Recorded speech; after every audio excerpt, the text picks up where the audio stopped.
Buenas noches, queridos hermanos y hermanas. Les saludo en el nombre del Señor.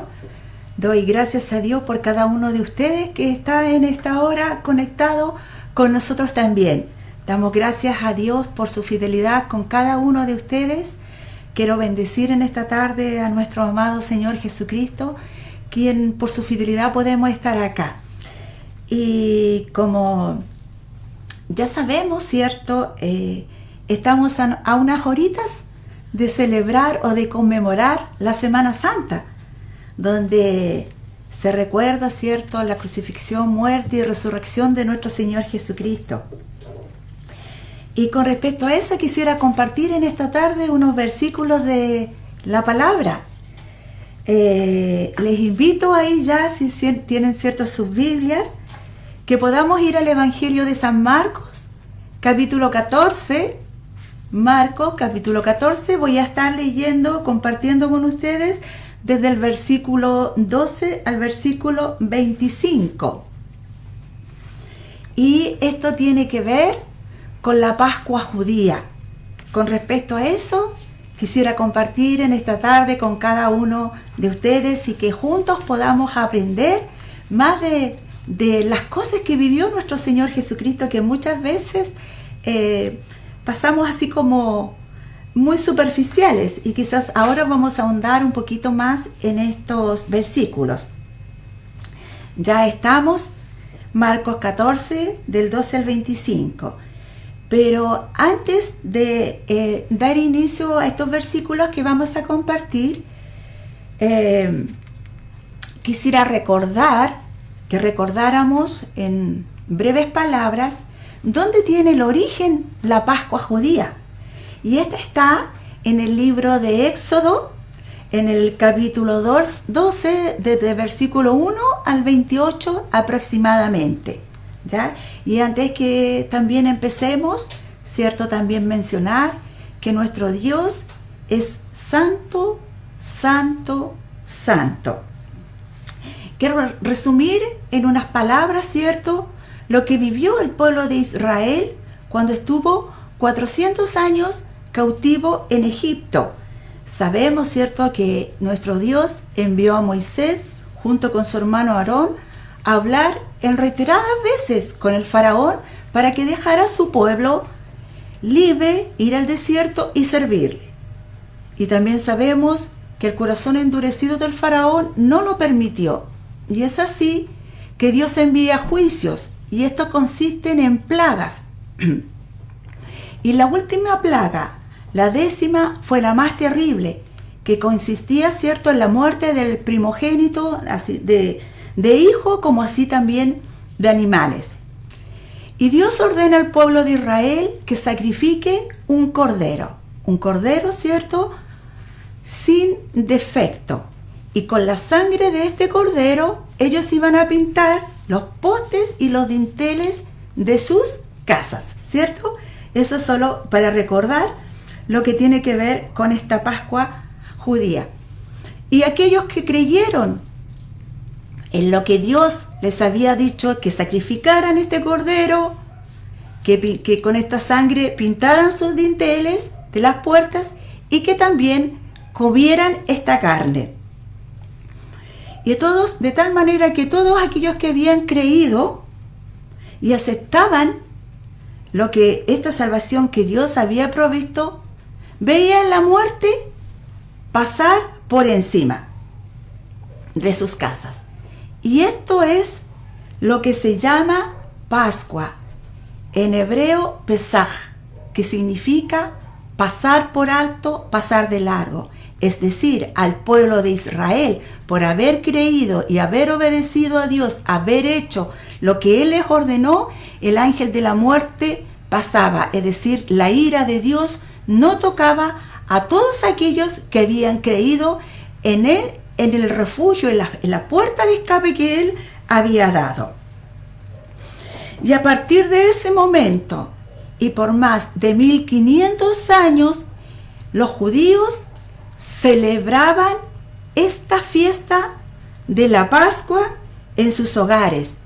¿Y qué significaba? Que ahí ellos recordaban todo este tiempo que ellos habían vivido como esclavos en Israel, todo lo que les tocó vivir y cómo Dios los había librado. Ya como con esta introducción, ¿cierto?, para ver que realmente nunca Jesús está apartado de lo que era el Antiguo Testamento, ahora sí vamos a ir concentrándolos en el Evangelio de Marcos. Y antes de empezar a leer el primer versículo, que es el 12, yo quisiera compartir con ustedes que desde el 12 al 25 yo voy a estar compartiendo con ustedes 3 puntos que he podido encontrar acá, en estos versículos. Sin antes mencionar que ya acá nos encontramos en la última semana del ministerio terrenal de nuestro Señor Jesucristo. Él se quería reunir, ¿cierto?, con sus discípulos a celebrar también esta Pascua, porque Jesucristo siempre fue muy obediente a todo y siempre cumpliendo la ley. Y comer con ellos esta Pascua, según el calendario judío, los judíos celebraban, los días para ellos eran cada día en la tarde, cuando el sol ya se entraba o caía, al otro día. Es decir, por ejemplo, para ellos el día jueves era hasta ya, no sé, aquí se nos fue el sol, no sé, a las 7 de la tarde, hoy día estaba nublado. Y ya para ellos empezaba el día viernes, cuando nosotros todavía estamos en el día jueves. Así contabilizaban ellos. Y esa noche Jesús les va a enseñar a ellos, y también obviamente nos va a recordar a nosotros ahora, que aquella primera Pascua que celebró Moisés la noche antes del Éxodo, es decir, de la salida de Egipto, no era más que una sombra o un símbolo de algo maravilloso, de algo glorioso, de una realidad concreta que iba a llegar unas horas más tarde. Esto era lo que Jesús les iba a enseñar y a hacer vivir a sus discípulos, y a nosotros nos recuerda también hoy día. Y así entonces vamos a leer en el Evangelio de Marcos, capítulo 14, versículo 12. Dice así: el primer día de la fiesta de los panes sin levadura, cuando sacrificaban el cordero de la Pascua, sus discípulos le dijeron: ¿dónde quieres que vayamos a preparar para que comas la Pascua? Por más de 3 años, Jesús y sus discípulos habían estado predicando en Galilea, en Judea, sabemos, ¿cierto?, en el desierto, en las aldeas, y ellos no tenían una residencia fija. En Lucas 9:58 dice Jesús que las zorras tienen guarida y las aves tienen su nido, mas el Hijo del Hombre no tiene dónde recostar su cabeza. Y en esta fiesta en Jerusalén convocaba, como yo le decía, era algo que venía celebrándose por más de 1500 años, desde la salida del Éxodo, de la esclavitud del pueblo, a este tiempo en que está Jesús en su ministerio acá. Entonces, por causa de esta fiesta que estaba ahí, la pregunta que nos podríamos hacer: ¿dónde Jesús y sus discípulos podrían encontrar un lugar seguro donde poder comer esta cena pascual? Considerando que ya los principales sacerdotes o líderes religiosos habían puesto precio a la cabeza de Jesús, y él estaba entre los hombres más buscados de Israel, ¿ya? Entonces, ¿cómo iban a reunirse estos 13 hombres, los discípulos más Jesús, sin provocar un incidente que pudiese poner en riesgo anticipado la integridad física de Jesús? Sobre todo porque había algo que los discípulos no sabían. Jesús sí lo sabía, y era que ya Judas había hablado con los sacerdotes para entregar al maestro.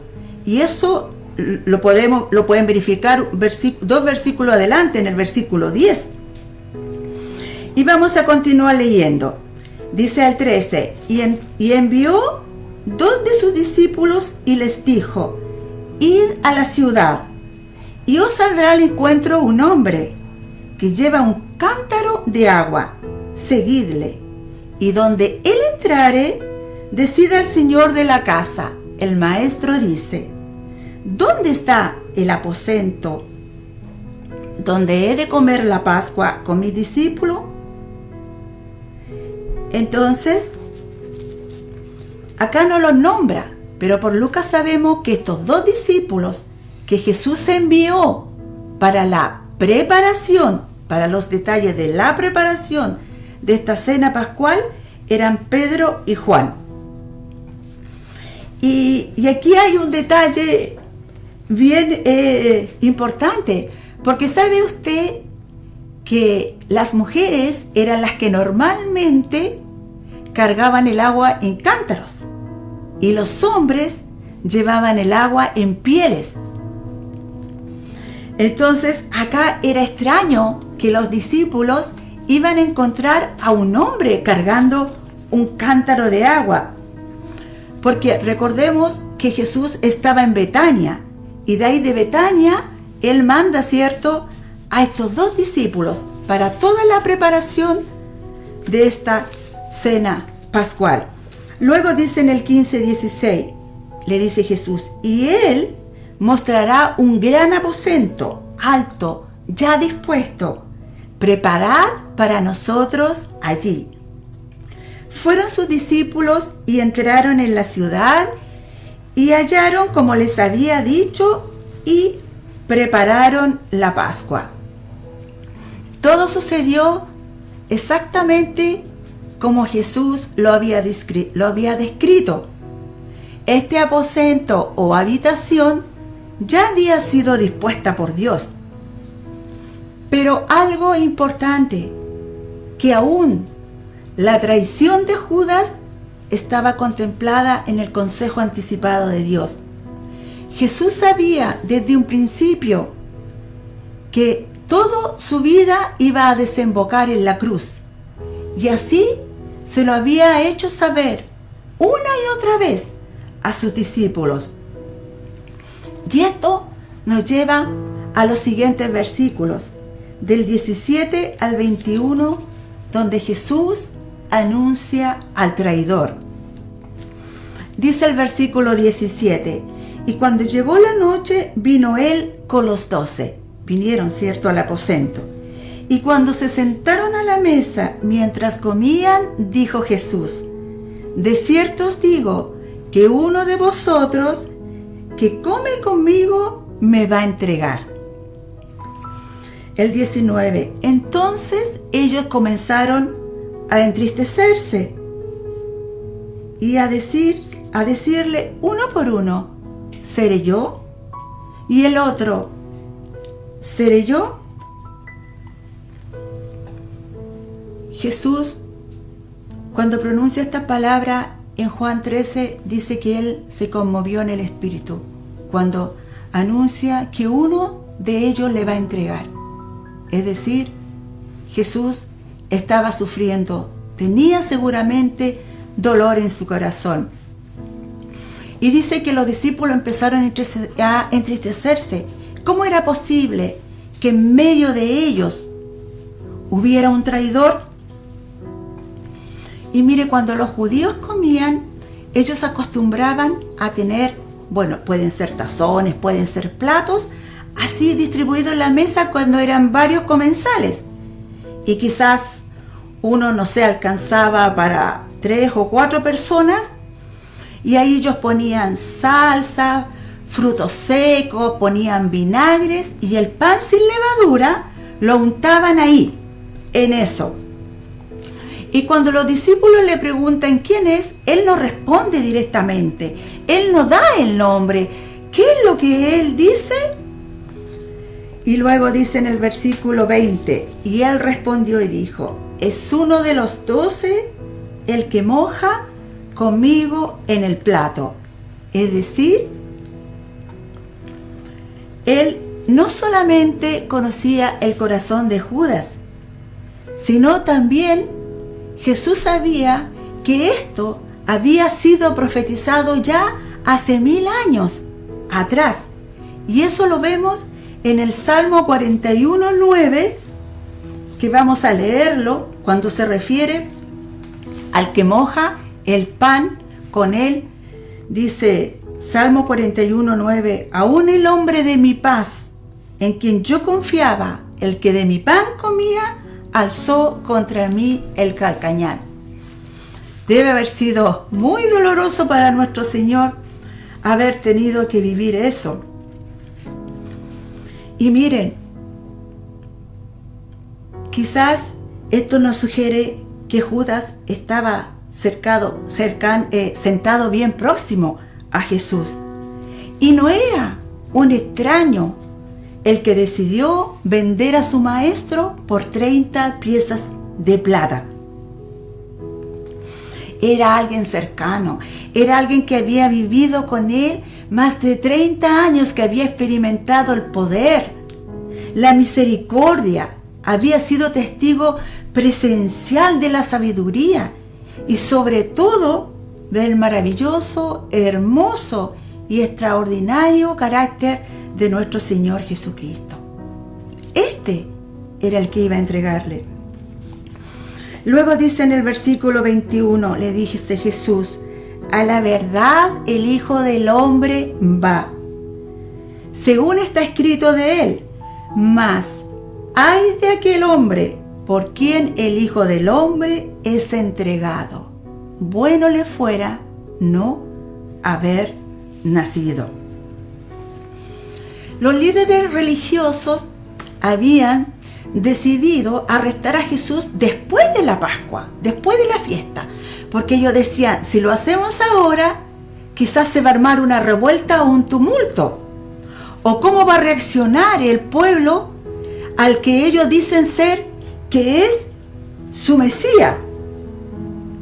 No sabían, pero precisamente Jesús iba a ser arrestado durante la fiesta de la Pascua, porque como ya está escrito, como lo pronunció Juan el Bautista en el Evangelio de Juan 1:29, que dijo: he aquí el Cordero de Dios, el que quita el pecado del mundo. En el Evangelio de Juan, en el capítulo 13, versículo 26, Jesús le dijo a Judas: lo que vas a hacer, hazlo pronto o hazlo ya. Y ahí Judas sale del aposento y se va a encontrar con los líderes religiosos diciéndole que ya había llegado el momento. Judas estaba cumpliendo el decreto de Dios respecto de la muerte de su hijo. Pero ¿sabe qué? Él era total y absolutamente responsable de su decisión. Así como cada uno de nosotros somos responsables de lo que hacemos, de lo que decimos. Cada uno totalmente bajo nuestra responsabilidad. ¿Y por qué Jesús y por qué Judas haría esto? Porque él no amaba a Jesús. No amaba a Jesús. ¡Qué terrible! Viendo todo lo que él vivió, no amaba a su Señor. Y por eso Jesús le dice: mejor le fuera no haber nacido. ¿Sabe por qué? Porque él iba a tener que pagar las consecuencias de su pecado. Porque sabe, hermano, hermana, la vida que tenemos somos responsables, pero esta vida no termina en una muerte, porque después de esa muerte va un juicio. Después de esa muerte hay un tribunal donde nosotros, cada uno, va a tener que responder por nuestra vida. Y así también Judas. Por eso el Señor, miren lo que le dice: mejor no hubieras nacido. Y esto, ahora vamos a pasar al tercer punto, desde el versículo 22 al 25. Y a esto yo le he puesto la introducción de una nueva Pascua. Recordamos, ¿cierto?, lo que vimos al principio, que esta Pascua, esta fiesta de la cena pascual, era en conmemoración, en recuerdo de la salida de Egipto y la libertad del pueblo de Israel. Cuando los judíos también celebraban esta cena, otro detalle importante era que ellos seguían una serie de pasos. Tenían como un guión, es decir, tenían como, quizás podemos llamarlo un protocolo, donde había una serie de cosas que ellos hacían, había una serie de palabras que ellos pronunciaban, y donde el padre de familia bendecía el vino, el alimento, el cordero, las especies, la hierba, el vino, y él iba explicando a su familia lo que significaba cada cosa, el símbolo de cada uno de estos elementos que conformaban que ellos pudieran comer o beber durante la cena pascual. Y teniendo esto en mente, vamos a leer ahora del versículo 22. Y mientras comían, Jesús tomó el pan y bendijo y lo partió y le dio diciendo: tomad, esto es mi cuerpo. Y tomando la copa y habiendo dado gracias, les dio y bebieron de ella todos. Y les dijo: esto es mi sangre del nuevo pacto que por muchos es derramada. Ahora, imagínense la sorpresa de sus discípulos. Ellos estaban acostumbrados por cientos de años a un protocolo, a un guión, y de pronto Jesús va y les dice: coman esto en mi cuerpo, beban esto en mi sangre. Es decir, cambia por completo el significado de los elementos de esta cena pascual. Él cambia el significado de una fiesta religiosa que servía de recordatorio para uno de los eventos más importantes de la historia del pueblo de Israel. Imagínense cómo quedaron esos discípulos cuando Jesús sale totalmente y le dice estas palabras: coman de mi cuerpo y beban de mi sangre. Luego dice que él tomó la copa del nuevo pacto que por muchos es derramada. Es decir, al levantar esta copa, Jesús estaba diciendo que había un nuevo pacto y que iba a ser a través de él. Y que a través de él era la única forma en que los creyentes, en que la humanidad iba a poder tener una relación genuina con Dios. Y este pacto iba a ser ratificado unilateralmente en el derramamiento de su sangre, porque antiguamente, ¿cierto?, los pactos eran ratificados por la sangre de un animal, pero eran dos personas que hacían un pacto. Ahora esto iba a ser solamente por él iba a haber este pacto, esta nueva forma de vivir la vida. Y no iba a haber otra forma de poder tener comunión con el Dios vivo y verdadero, sino es por fe, por el sacrificio que Él proveyó, siendo Jesucristo el Cordero, el sustituto provisto por Dios para el perdón de los pecados. Así como los israelitas o el pueblo judío comieron el cordero la noche antes de la salida de Egipto, esta noche también Dios proveyó un medio de salvación que iba a ser a través de su Hijo Jesucristo. Entonces acá Jesús, Él estaba demostrando que a partir de este momento, de cuando Él instituye este nuevo orden, este nuevo significado de los elementos de la cena pascual, lo que Él estaba diciendo era que esto ya no iba a ser en memoria del Éxodo, ya no iba a ser en memoria de cuando ellos fueron esclavos y Dios les libró. Y iba a ser en memoria de qué. Y para eso vamos a leer Lucas 22, 19. Lucas 22, 19. Mire lo que dice Jesús. Y tomó el pan y dio gracias y lo partió y les dio diciendo: esto es mi cuerpo, que por vosotros es dado. Haced esto en memoria de mí. Es decir, de ahí en adelante, ya la Pascua iba a ser celebrada, conmemorada, en memoria de Él, en memoria de mí.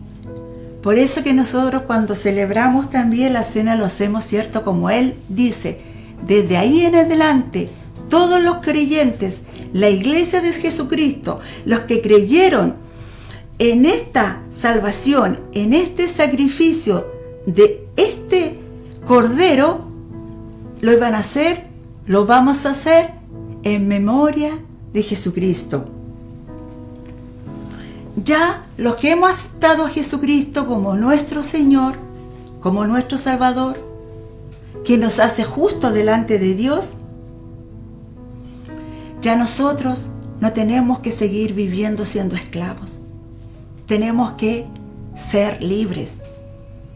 Para esto Él fue el Cordero Pascual, para que nosotros ya vivamos en libertad, pero en la libertad que Cristo nos da.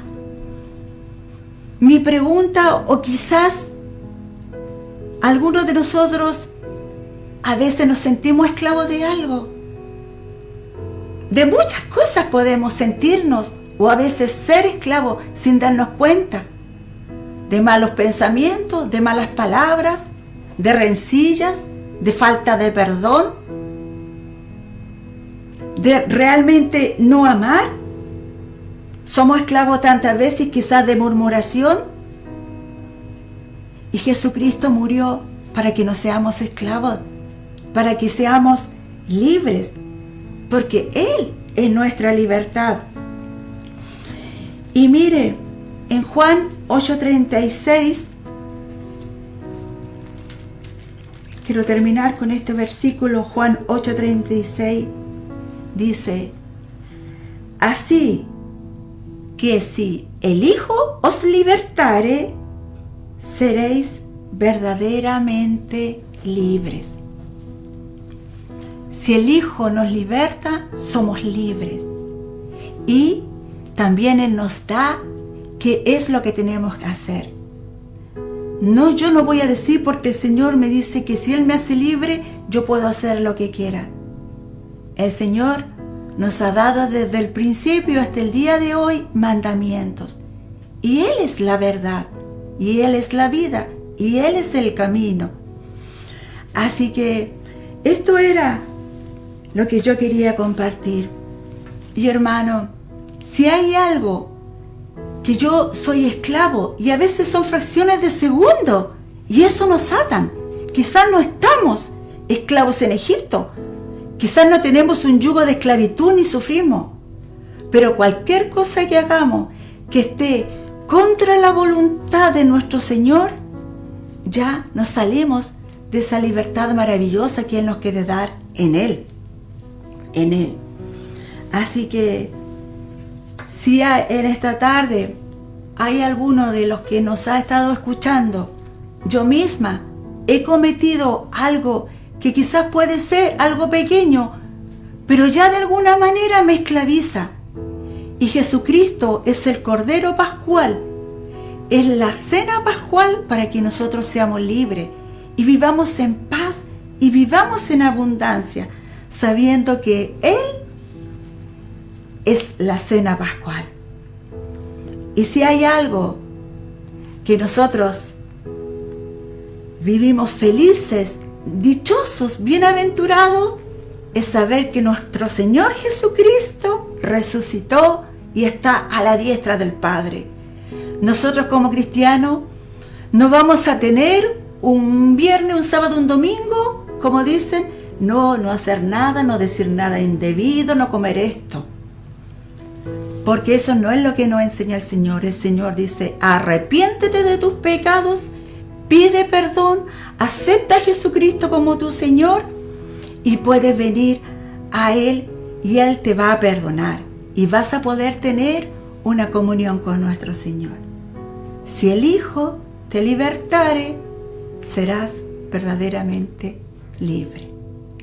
Que Dios les bendiga, un gran abrazo, feliz y contenta, y quiero dejar a mi querida hermana Carmencita acá para que pueda continuar con este servicio.